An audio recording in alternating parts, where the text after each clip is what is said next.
Yego mbere mbere felicitation amanota 3 ku ikipe ya AS Kigali amanota atagoranye na amanota mwakire gutenga ikipe ya Musanze Football Club. Urakoze cyane ubundi AS Kigali kuva na kera kuva natangira gukina umupira AS Kigali rwe ntabwo yigeze icyo AS Kigali ikintu igikora nukunganya ariko twe twizeye intsinzi. Twavuga ko ikipe ya AS Kigali yavuzwe ku isoko ry'igura n'igurisha yongeye abakinnyi bagiye batandukanye arabavuye muri ikipe ya Football Club. Ni ikintu gishije muri minota yanyu.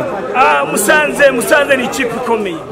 Ahangaha ni Real do Musanze. Ahangaha ni mu Misiri. Nta kipe nimwe igikura amanota. Nuvuga ngo dutangire kuri AS Kigali. Na Mukura yarancitse warabibonye.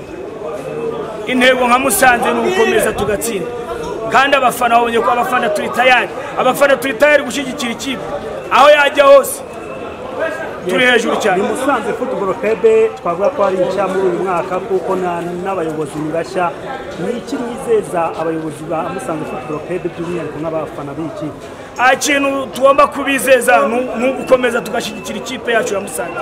Musanze ntabwo ari abanyamahanga, Musanze ntabwo ari abantu bakuri, Musanze ni y'abanyamusanze.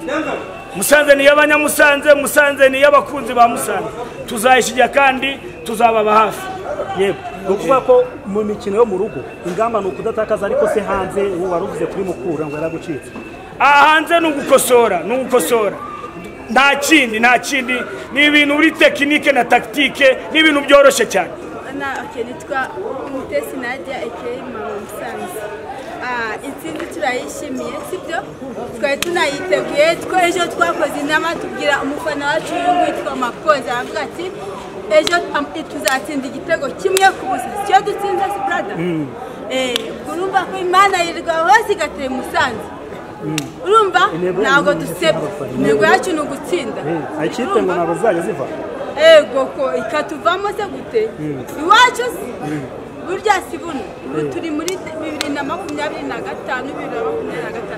ntabwo ubu batuvamo. Ekipe yacu yakinnye kandi yakinnye neza iranatsinze sibyo simwemeye twabemeje abandi bakipe yitega iki hano kuri yitegure gutsindwa twivutura dukubita gushwanyaguza nyine tuzashwanyaguza ewana nta n'ikindi. Urakoze cyane. Intsinzi turayishimiye kandi na bado ewana na bado tunaendelea. Asante kabisa. Nyongiriza Ibrahim. Yego ngo iki ngiye bakunda murakoze ngiye bakunda kunyita Medi Mapoze izina ryanjye barizwi Aise umuntu wakinnye umupira umuntu ugeze gukina umupira yewe ejo narabivuze turi mu nama y'abafana mbabwira ko tukore ibishoboka byose nkanshe wakinnye umupira ndababwira mbizeza ko aya manota ari ayacu byanga byakunda.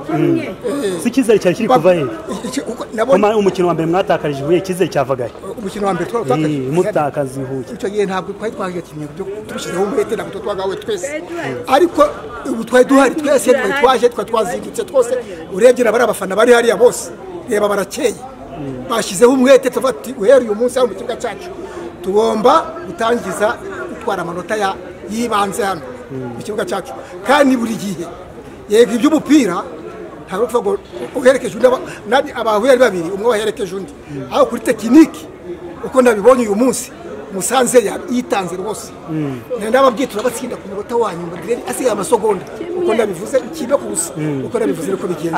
Aya ni makipe rero andi makipe gatwitegure natwe ntabwo turicara tuzakina twimanitse ku rugari rwose.